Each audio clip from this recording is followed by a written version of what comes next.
Good afternoon, everyone. Welcome to our panel on closing smarter with AI in 2026. Today, we'll explore how AI is transforming sales strategy from smarter decision making to faster, more personalized customer engagement. Moderating today's session is Mr. Anand Devdhan, Head of International Markets and Partnerships, LeadSquared, a global business leader focused on driving growth through digital transformation, partnerships, and data-led strategies. Before we dive into the session, I would request our esteemed panelists to introduce themselves, and then we'll take over the session. Sure. Hi, everyone. Sorry. Yeah, no, go ahead. Thank you, Ashna. I request Cherry, Deepak, Max to do the quick introduction, then I'll join in, please. Sure. My name is Deepak, and I'm the Director of Business Development at Ray Homes Real Estate. We are a top-tiered brokerage in Dubai in operations over the last 18 years. I've been with the company for about 11 years. It's the time I got into real estate. And prior to that, I've been into the business development and the marketing for the travel and the lodging industry. So that's me. Awesome. Okay, everyone, my name is Balanchiri Menezes, also called Cherry. I am the Director of Operations and Training for Anarock Middle East.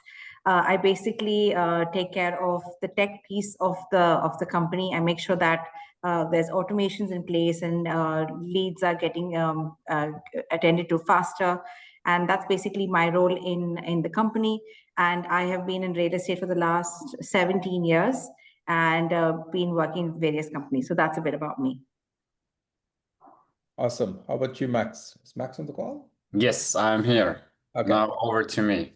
Yes, my name is Max Safarini. I'm a head of sales and partnerships within BrightCall, within the Europe and Middle Eastern region. So I've been with the company around 6 years for now, and basically I almost got into the company from the start. And the company is based in Stockholm, Sweden, where I am right now, by the way. So to be honest, it's even a little bit dark outside, so that's why there is some light here, so that I'm putting in the office. But coming to the BrightCall about me more, I just want to say that I've always been passionate about software, and I have a background in computer science as well. So exciting to talk about AI, software, and the benefits that people can get within the real estate market. Awesome. Thank you so much. Ashna, should I dive into the session, or do you want to set up something else? No, I would just like to welcome our audience also, people who have taken out time to join our webinar. And please feel free to drop in any questions that you have, and we'll take it up towards the end of the session. Over to you, Anand. No, absolutely great. Thank you so much. We seem to have the people joining in as we speak. But let's get started. We have next 60 odd minutes of interesting conversations to build on, and there will be enough and more questions coming from the audience as well. Thank you all. Really appreciate that. One thing which we missed out is to figure out one interesting fact about yourself. So during the question and answer sessions, I will probe you to tell me a little bit about yourself, the one interesting fact, and if it's related to technology, that would be all the more great to know, and I'm sure audience would love to know about that. So I'll start with you, Cherry. The very first question, right, which people struggle to still understand. Dubai buyers today, they do a lot of research. They do a lot of shortlisting. They do it different. They engage differently across the forums and platforms which they need to buy that make the final decisions. So as per you, what are the 2 or 3 upcoming trends you are seeing? And those trends, how do you seeing the big brokers are adapting fast to make sure that the inquiries generating from the end customer, they are able to convert into a quick sale or conversion as per the liking of the customer? Correct. So today, Dubai buyers are much faster. They're better informed. They're less patient. They research on mobile. They compare across multiple cities, and they expect to be spoken to, and they expect follow-up like quickly. And they obviously, even the cross-border investors, which are outside the country, they want clarity on their ROI and payment plans, even if before they book a viewing or an appointment. And they use a lot of AI-powered chat and evaluation tools before they speak to an agent. So at Anarock, we basically believe in technology, we believe in AI, and we obviously want to make the customers and the brokers' life much easier. So we've adapted the BrightCall and LeadSquared integration. So it's like a one connected ecosystem. So basically, we have our meta campaigns, and when a customer inquires through a meta campaign online, instantly a call is pushed to the broker, and it is like an inbound call is generated to the client in real time, and they get to speak to them almost instantly. So they get the information, they don't have to wait for a couple of days, couple of hours. They speak to someone almost immediately, and it's basically in real time, which means they get the right agent gets the right lead with the full context, and brokers don't have to spend so much time chasing noise. They're just converting genuine clients who are interested to buy properties. And our speed to lead has improved, I guess, almost nearly 30% after this integration. And yeah, so basically in Dubai's competitive market, if you're not the first to call back, then someone already has. No, I think, yeah, the sense of urgency and sense of taking the opportunity all the way to closure is, I've seen it at different level, but I'm sure that, just to probe a little bit more on this piece, the trend which people expect, one thing I would like to, take your opinion on. When the customer really submits the inquiry, they really expect it to call back to happen in 2 minutes, 3 minutes, 5 minutes. Is that a common expectation across the customers? Yes. Okay. Yes, because especially when they've taken out the time to do their research on a particular project, they know what they're looking for and they want information immediately. They want to speak to someone pretty soon. And if you don't kind of like ride on that boat, then obviously they're going to go to the next brokerage who's going to give that the information to them. So they want, because while they're looking through various platforms, various portals, they want to speak to someone quickly. Makes sense. Now, taking a thread forward, Deepak, you know, uh, we have seen people moving from a legacy systems to new technology right now, right? But there are still people who are living on the legacy manual way of calling, Excel sheets, and so on and so forth. So, Deepak, as per your experience, what are the key blockers one sees if they continue to stay on manual old legacy system? Manual means Excel sheet, WhatsApp based, and all this thing, versus people who have moved on to an AI led technology driven software. What transition you have seen? Roadblocks there and quick wins with the AI coming in place. Okay, thanks, Anand. And I think you're so very right there. From my work with Dubai brokers, the biggest funnel drags wouldn't be what most people would expect.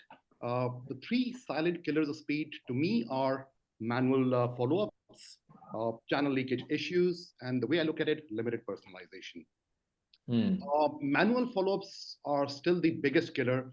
Almost 65 to 70% of potential deals die within 48 hours simply because there's no systematic follow-up. I'll give you an example. A broker X emails his investor 5 days later about 3 business bay apartments worth, let's say, $240,000 in commission. Too late because the client has already bought elsewhere. Why? Because his competitor followed up in 90 minutes. You see the gap there? Channel leakages to me is the second biggest drain.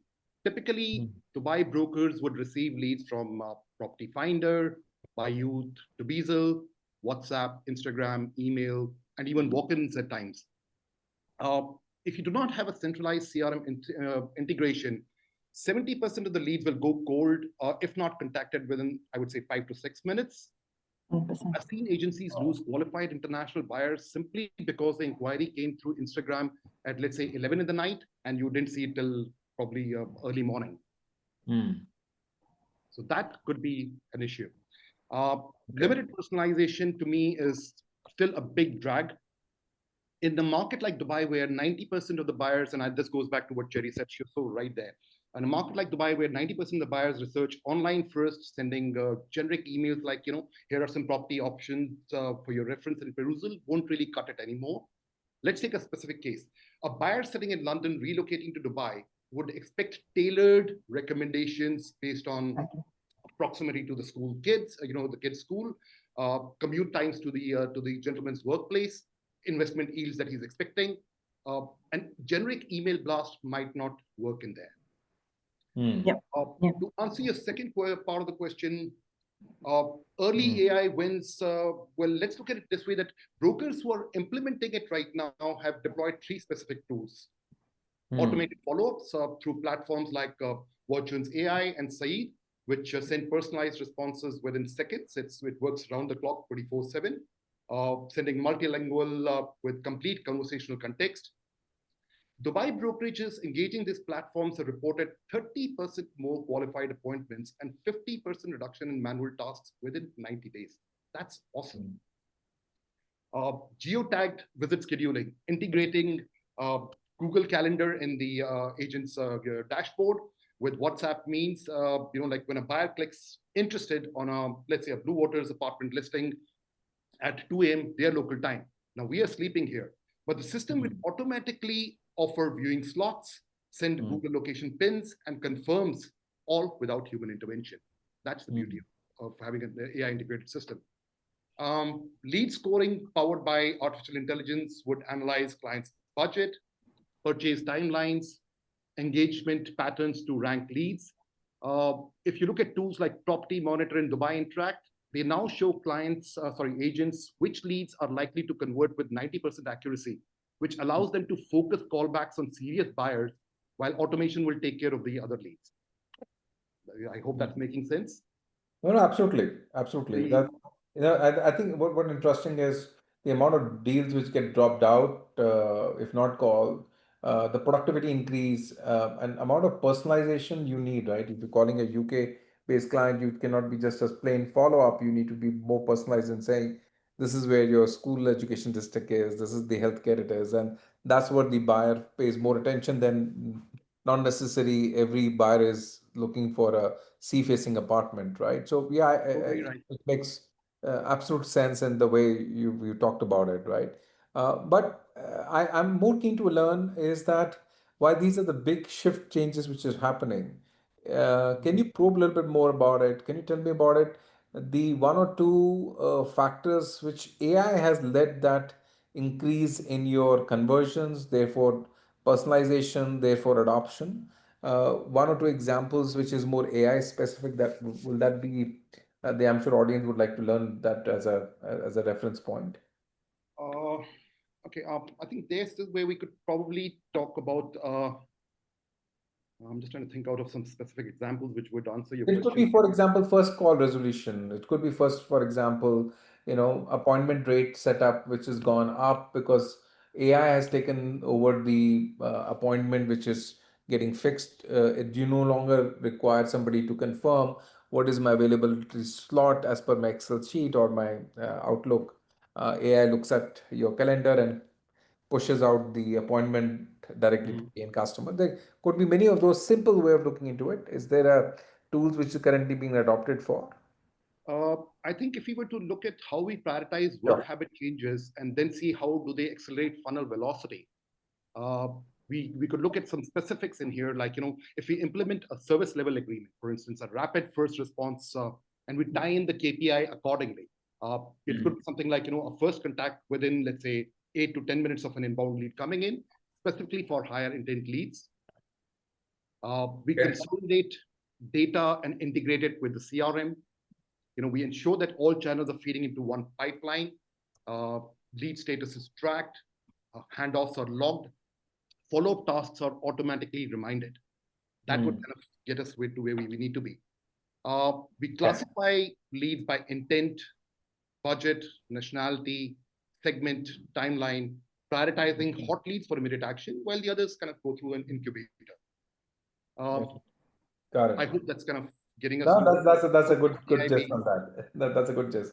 I'll be coming back to you shortly on the other question on that. So on the D33, right, the Dubai economic agenda, right, plus a smart city push, which is coming as a part of the modernization, how the business can sell. What are your top three takes on that, right? Which D33 themes are most relevant in real estate, which I'm keen to learn.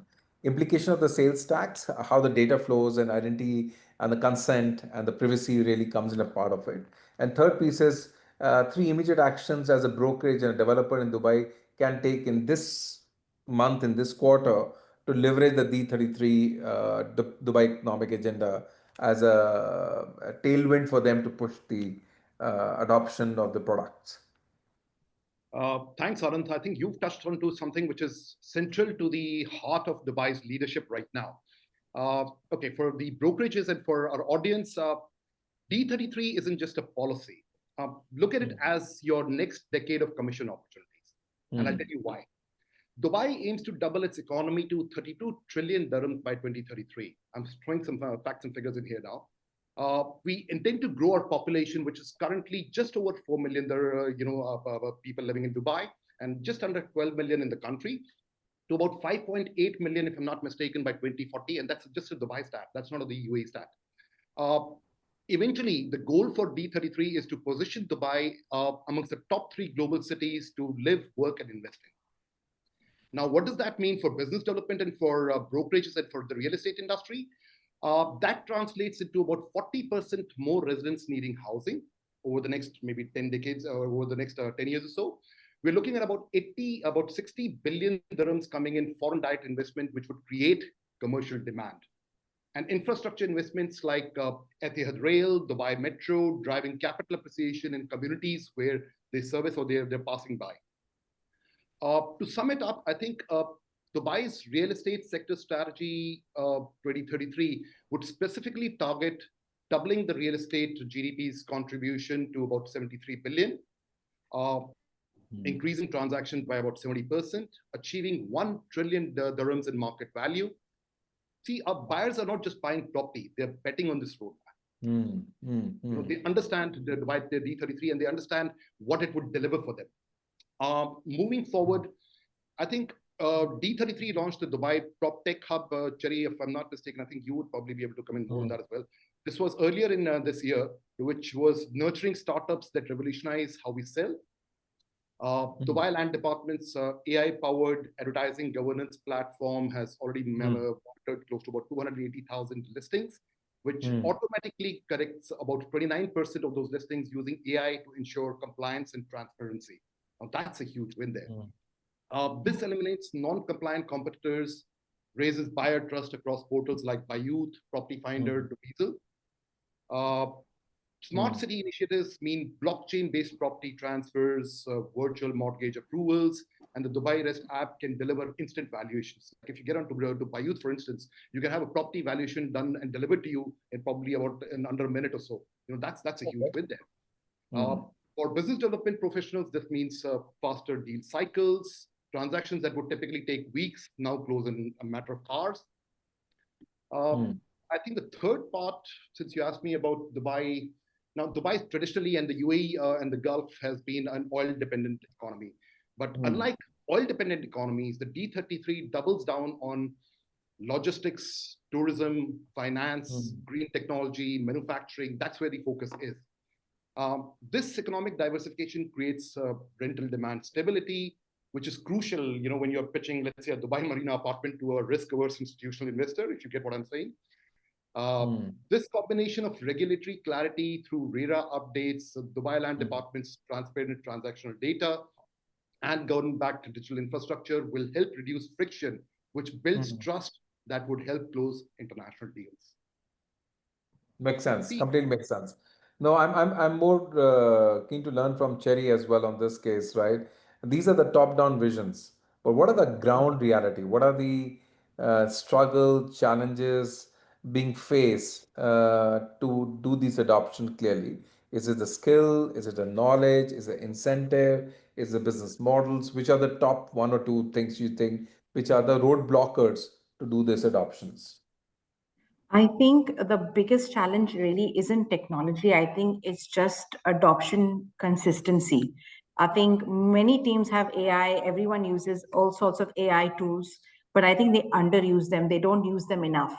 And we can close this gap, I think, if we have more trainer-led, AI-led trainings with brokers to explain to them like how AI can benefit them basically.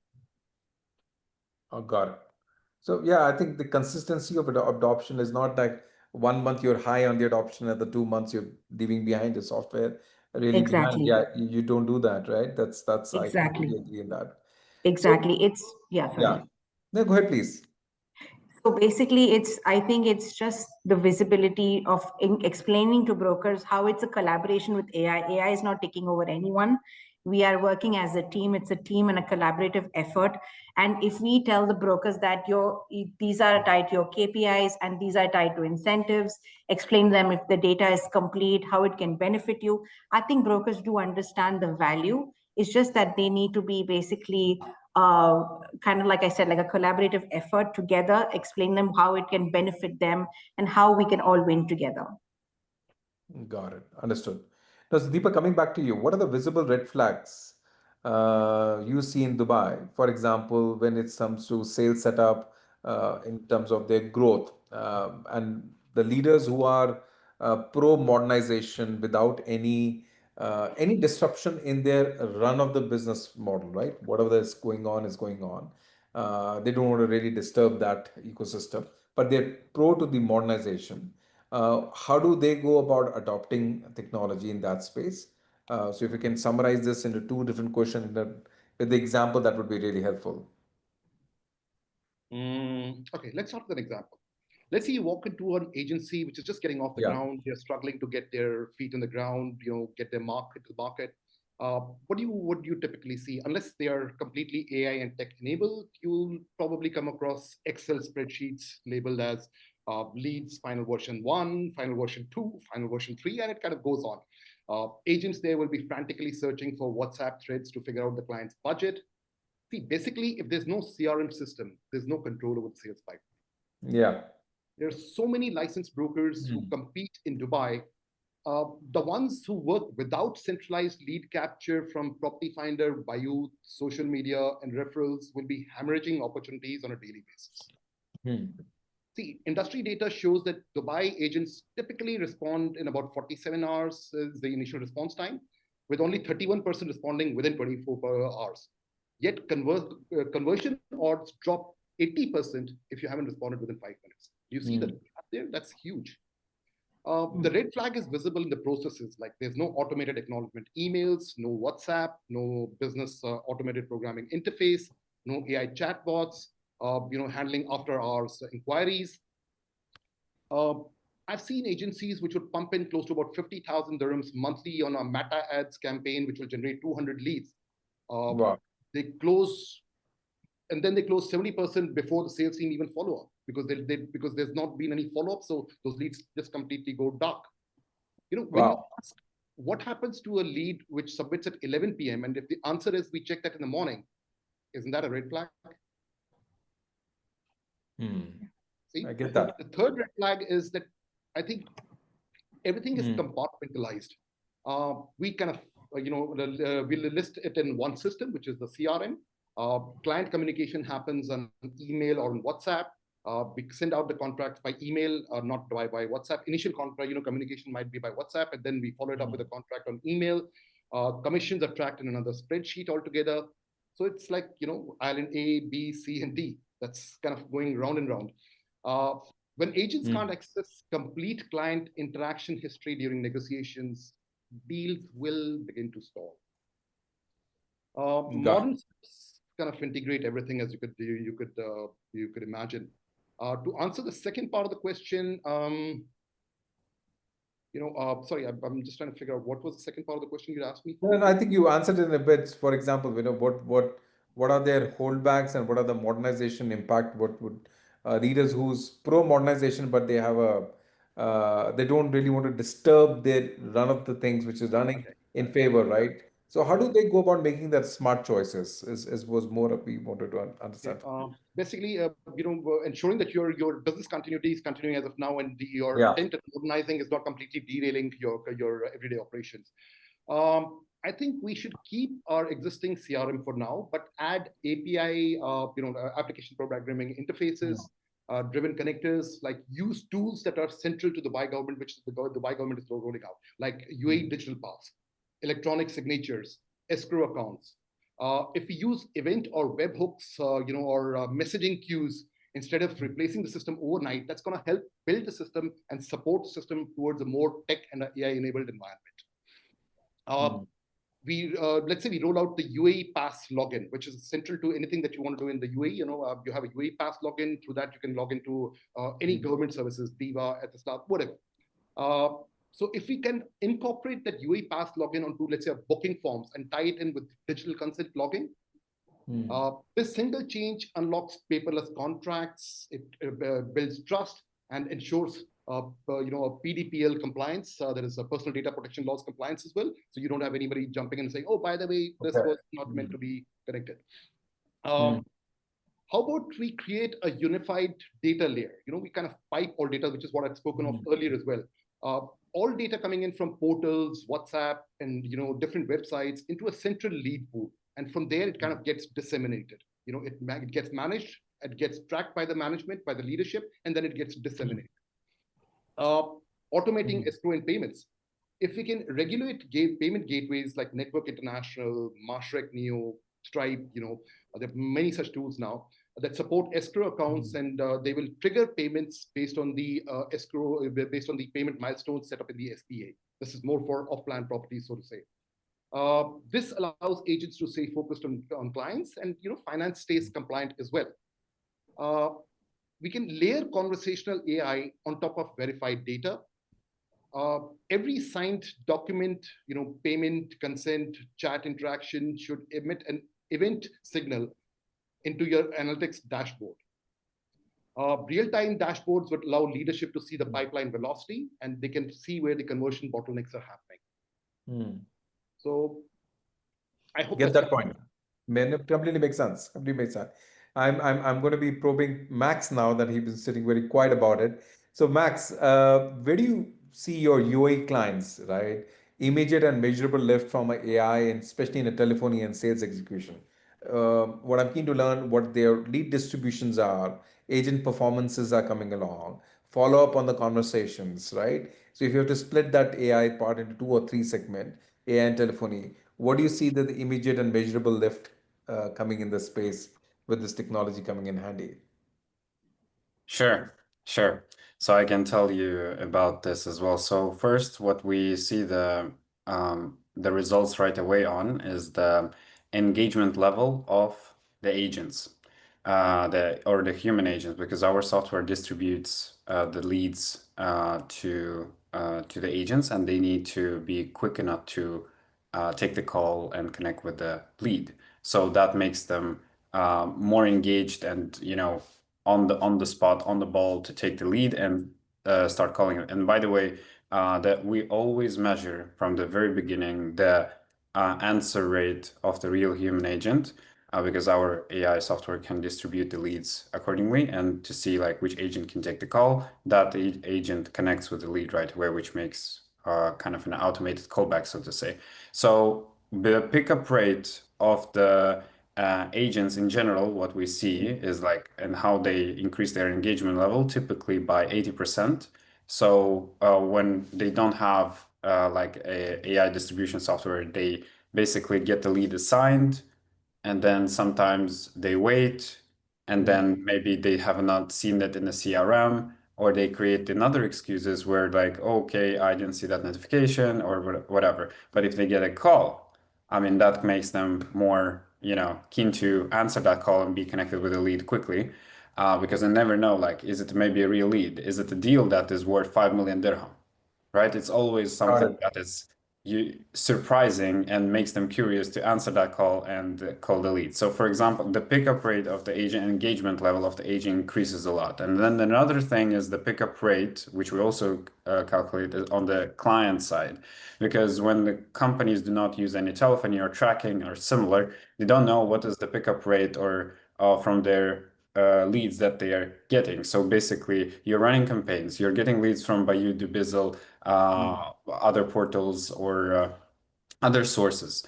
At the end of the day, you're like a real estate brokerage within UAE, you're spending a lot of money, especially we know how, especially with the current days and how many people are coming to Dubai, wealthy people coming to Dubai, counting that the population is growing, business opportunities are opening up. Obviously, Google and other platforms will be raising the prices on the ads, clicks, and so on.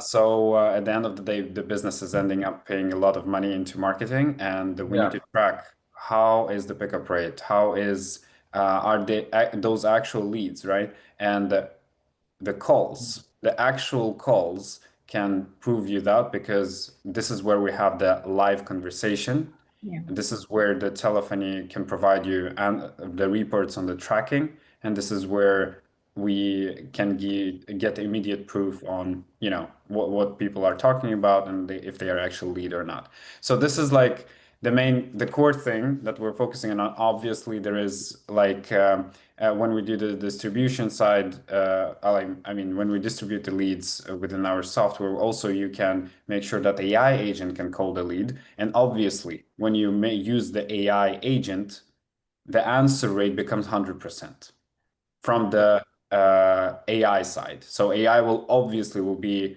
calling and trying to speak to the lead. So AI will be on the spot all the time, 24/7. But the pickup rate on the client side, it's something that we will find out later, because maybe we'll call Got the it. AI will call them and they will not answer. But what good is with AI is the consistency. And again, the consistency is also 100%.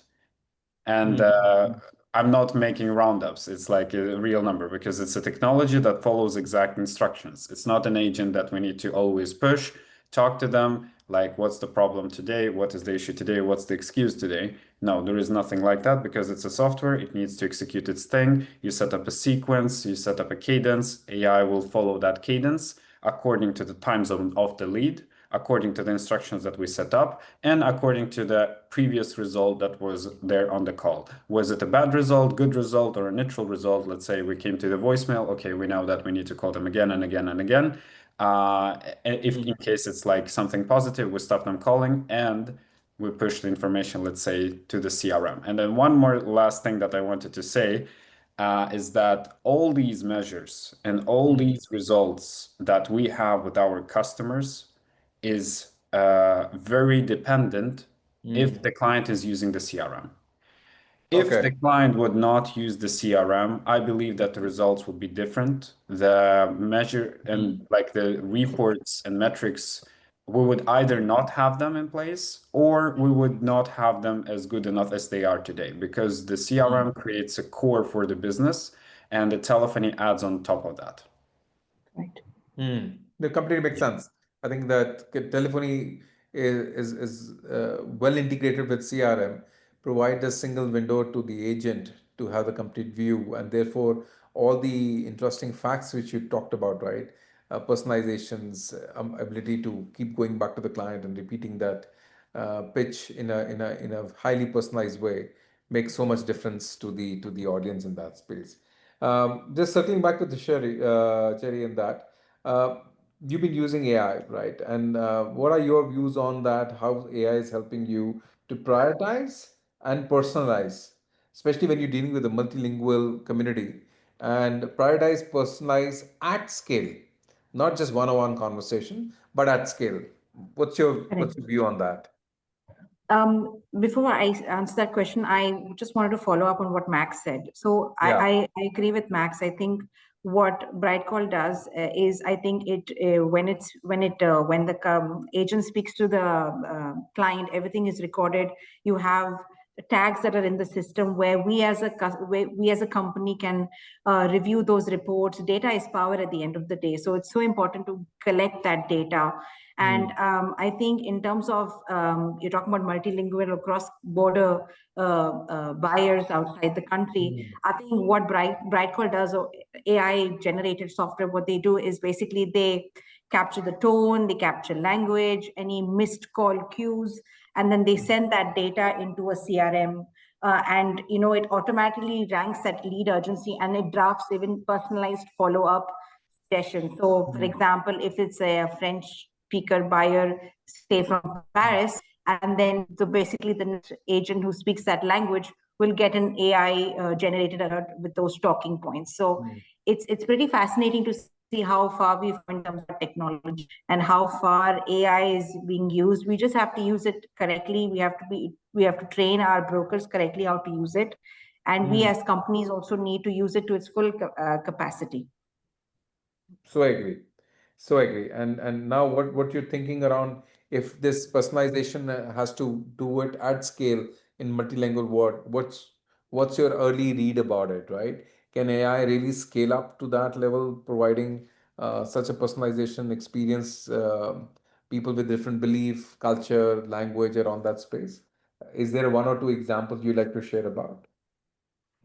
Yes, so we have agents basically. There are some agents who prefer, like, who want to deal in a particular location or deal with current particular languages. We can do that through Meta. We can do that. We can have those personalized campaigns where if a customer prefers a certain language or prefers a certain campaign, we can have those personalized campaigns. So it actually works for us really well because we have certain brokers who speak a certain language, prefer that language, or you have customers who prefer to speak a certain language. So it's worked really well for us, and I think it can be scaled really well. And I think more companies out there should use technology and should use this especially to empower their brokers and hear their brokers what they have to say in terms of feedback.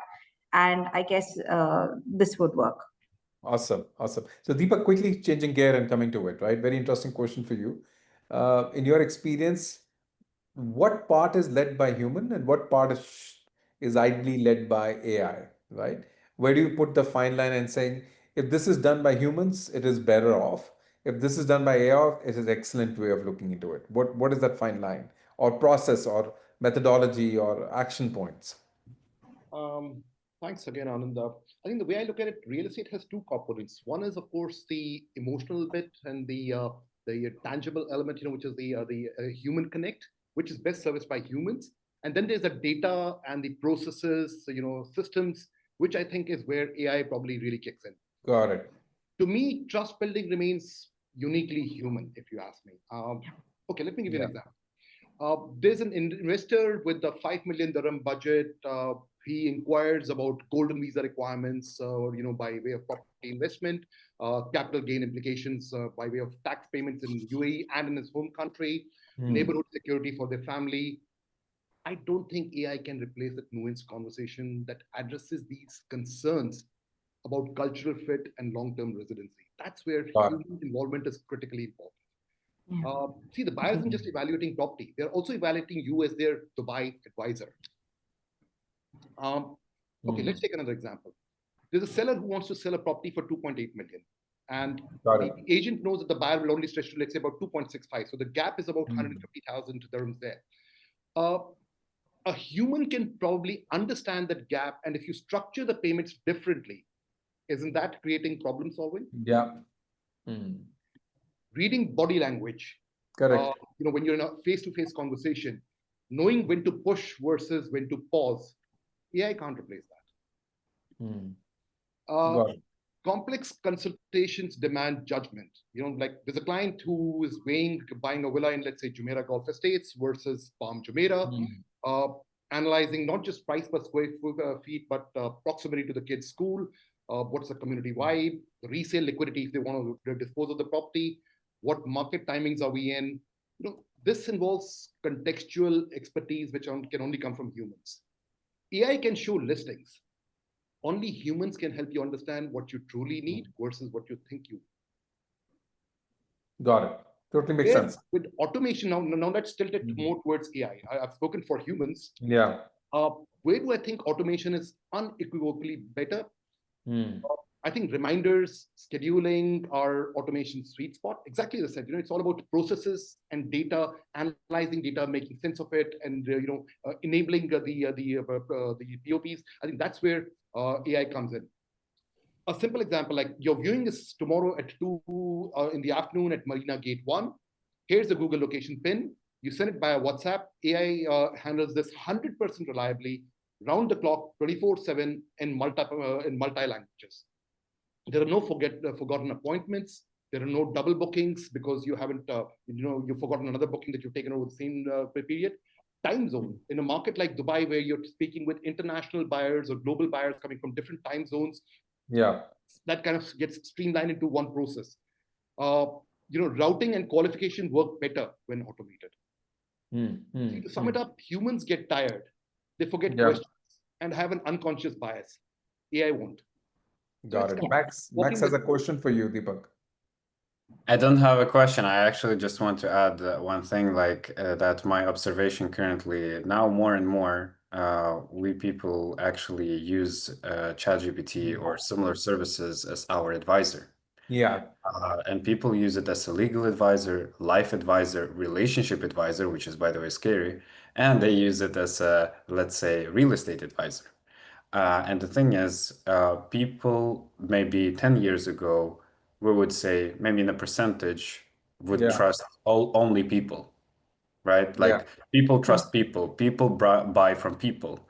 Yeah. Now we are in a transition mode where we always in terms of information and ability to quickly search information, give relevant information, we trust, I mean, we always trusted Google and browsers.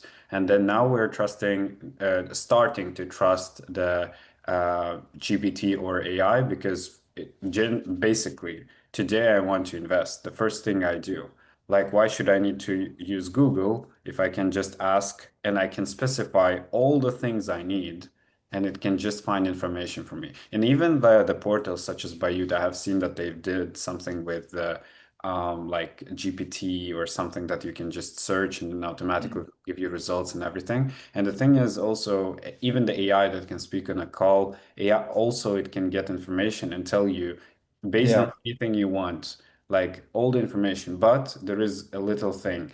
AI, and in terms of calling and communication, is good to give you information, give you maybe potentially qualify you, but it's not a thing that can yet create, this relationship aspect, build up this warmth that can happen between us humans. Maybe if it will reach that point, it will be, again, like I would say and point out that it will be a bit scary that the robot can create that warmth and maybe create Yeah. an emotional thing, which I would like not to see. But in terms of all other things, AI can really help to find a proper listing. It can provide information. And I just wanted just to highlight that this is how people nowadays, like if they want to invest, they can speak to the Yeah. real estate agent, but at the end, either before they speak to the real estate agent or after, they will be speaking to GPT and just confirming that everything is correct. And if he said that right, and if there is anything that I should consider as well. Makes sense. If there I just want to be mindful of the time we have. We left with exactly, 18 odd minutes. Sorry, Cherry, you have a suggestion, please? Yeah, no. So I just wanted to add on to Yeah. Deepak and Max that back in the day, back in like 5-10 years ago, we used to do lead automation manually. We used to Yeah. match leads. I have sat like from 8 o'clock in the morning till 12 in the night, maybe 1 in the night, my family wondering, why am I not talking to them? I've just been assigning leads all night long, Yeah. and my eyes have literally been like really, really tired. But Yeah. now, that's why I'm so passionate about AI, because I want to take the burden or the pressure of people, Yeah. of humans, of admins who are just newly coming to Dubai. I want to take the pressure off them. They should be managing the system, not doing the work. AI can do the work for us. AI can make things more simpler. We just need to have the discipline to use it. We just need to know to use it correctly. But it takes pressure off everybody, it takes pressure off people, and they can focus on all other things that actually matter. Yeah, no, it's so true. It starts to give you quality life back. What you randomly don't have to waste your time doing it. What AI can do it. Correct. So we Absolutely. left it. I know a couple of more questions, but I'll be sharp and quick. I'll put one question and then we'll move to the rapid fire session on that. So requesting all the panelists to keep your answers brief and a little bit with the example orientation, that would help. Sure. So coming back to you, Cherry, can you share the recent example where AI-led insights has really accelerated the closure or a deal win or a better pipeline? Is there an example you can talk about? Yes. So we have examples where when we miss calls, like sometimes before, what we would do is we would run our meta lead campaigns, and then it would be sitting Yeah. in the system, and then the next day we would go into the system and have to assign it based off an Excel sheet. Now it's so simple. We have the leads in the system. The CRM automatically distributes it. we have two sections. We have one where they get distributed through LeadSquared, or we use BrightCall, which it could be through language, it could be through campaign. It's more quicker, more faster. Before, we used to lose customers so quickly. Now we have customers on the phone very fast, and we get to speak to them instantly. And what I love about this whole technology is the customer surprise. Like, I just made an inquiry, I'm getting a call, and the call that goes to the agent is fantastic.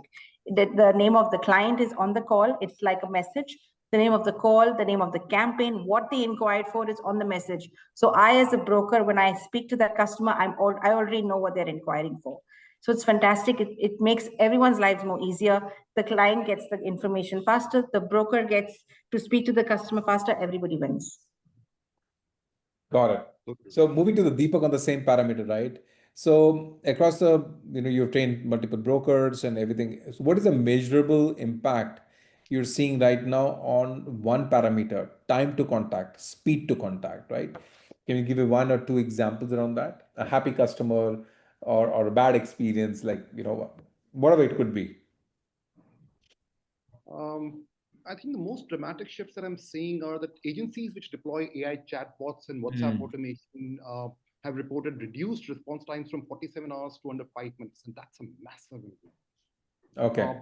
Automated intake systems, freed approximately 30% of agent time previously spent on routine queries.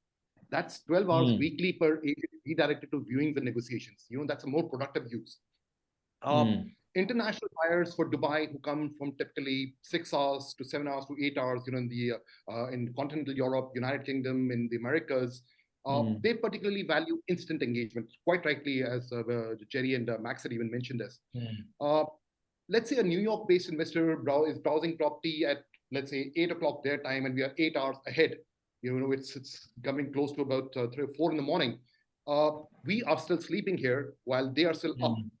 But an automated system captures it, qualifies them immediately rather than losing them overnight. That's the beauty of the system. No, that's amazing. AI, there you go. And it's how you look at it and how you want to adopt it and implement it in your systems. You implement AI lead scoring across portals like Property Monitor, Property Finder, by Youth. Brokers have reported an 11% increase in qualified leads and 25% uplift in overall lead capture. Most importantly, agents' perception of lead quality improved. They are no longer wasting time because AI has pre-qualified the budgets, the timelines, and serious intent before the lead is handed off to them. One training told me that the game changer was actually behavioral scoring. AI tracks which listings someone viewed multiple times, not just once. How long did they spend on that listing?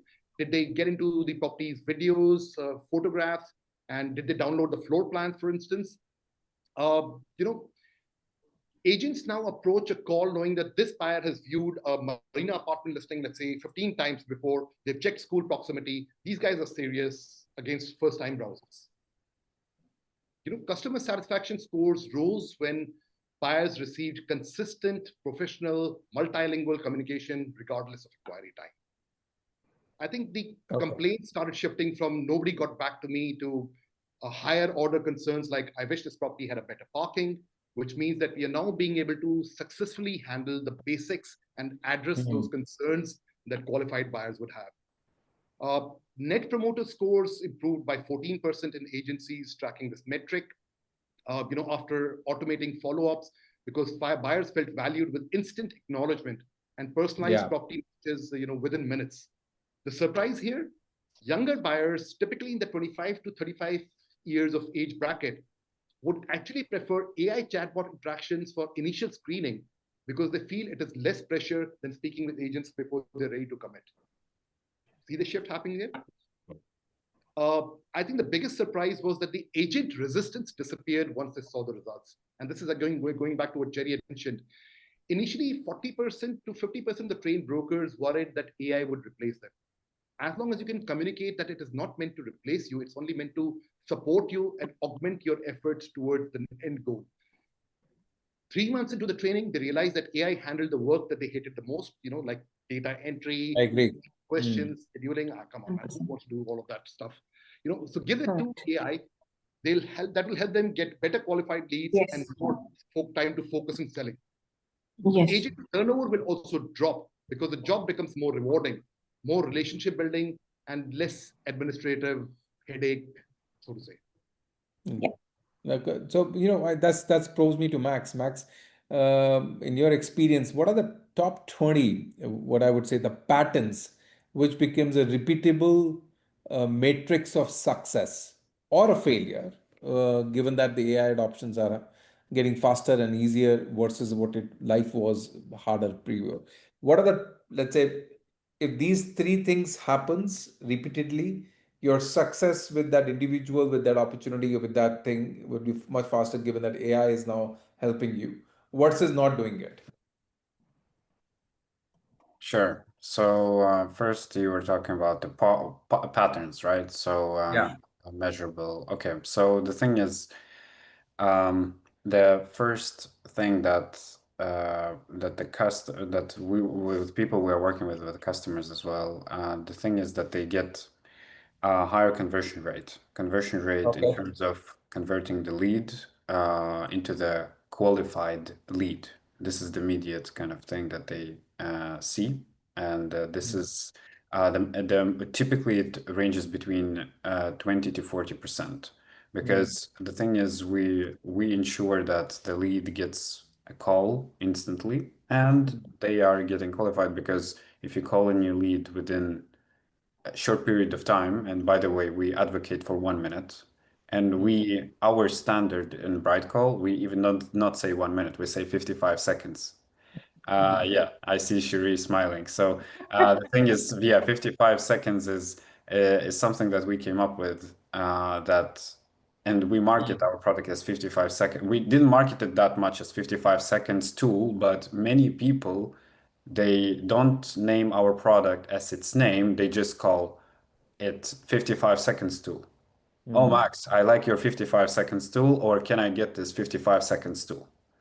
Even though, I mean, we have this even hashtag on the social media, by the way, which people just came up with that, okay, this is 55 seconds tool means that we are making a standard for companies to ensure that every single lead deserves to get a call within 55 seconds. And that leads to higher conversion, which I mentioned, and leads to higher pickup rate, obviously, because if you call them quickly, why not? They're still holding the phone. They're making inquiry on the ads or whatever, and then they get a call on the same phone that they are holding, and we never know what those people will be doing after 1 hour. And by the way, many real estate companies that we're doing a demo with, they tell us, oh, we're calling the leads pretty quickly. Okay, how quickly? Typically within 1-2 hours. Some companies, they say within 1 day, that's okay. I was like, okay, no, that doesn't work. Obviously doesn't work. There are so many studies nowadays that are showing that you can't call the lead for such amount of time because people are getting distracted. There is a lot of big data. People want things quick. They want information squeezed and summarized. And yeah, so this is the first pattern that we see in terms of the results. So now I wanted, since we don't have enough time, there was another question I think you had about what is expected. Yeah, can you just repeat that question? Sorry. No, no. My point, what is the leading indicator, or what is saying that if this pattern get repeated or this leading indicators get repeated, your chances for a success or a failure is the highest. So that was the largely about that space, but I think you answered it already in your answer in that space. So guys, we are left with about 5 odd minutes, and I have a great panel to, we can go on and keep sharing our life experiences all together. So I want to go back to Ashna and my moderators who are managing the show from the back end, and Anjali. And I think there are a couple of questions which has come up from the audience. So Ashna, Anjali, go ahead, please ask the questions which has come up from the audience, please. Sure, Anand. Thank you so much. Okay, we've received a couple of questions. The first question is how to use AI to increase conversions once the leads are in pipeline. You might want to ask I can who this answer question is for. that question. No, Yeah, so Max, I mean, anyone can take it out. yeah, Not go ahead, very Max. Go ahead, specific. please. Yeah. Go ahead, Max. Yeah. So the thing is, in order to increase the conversions, one of the main things, and many people, even the motivators, are talking about is the consistency.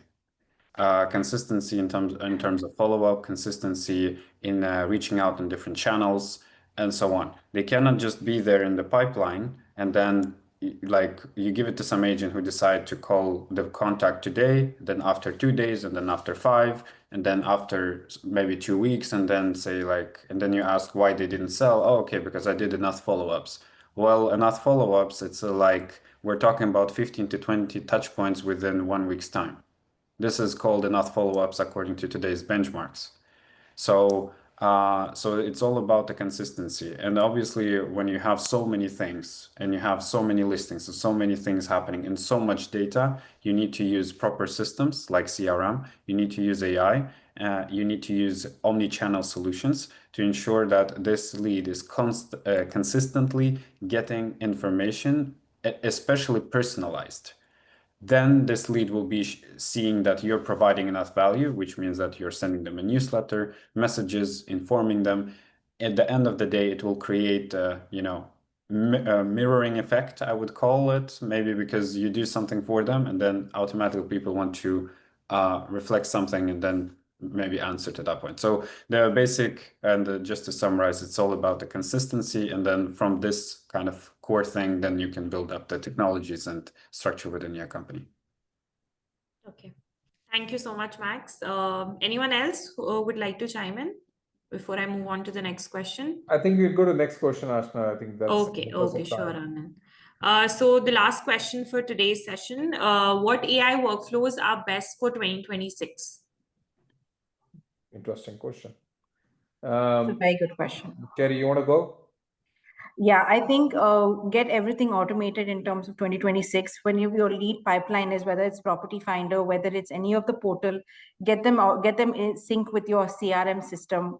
We use LeadSquared; it works for us. But if you whatever CRM you use, you have to make sure that it gets synced into the system. You get all your leads synced. Use any user AI technology. Use BrightCall, which works for us. Fantastic. Make sure that all the calls are getting recorded and the calls are getting screened through AI. And I think have better workflows in your systems for 2026. AI is come here to stay. So we need to welcome it as a nice, good friend. And its collaboration is key. I think so rightly Thank you so said. much. Thank you. Well said. Well said. So I think that's with this we'll come to end of our session. We are bang on time, maybe a minute.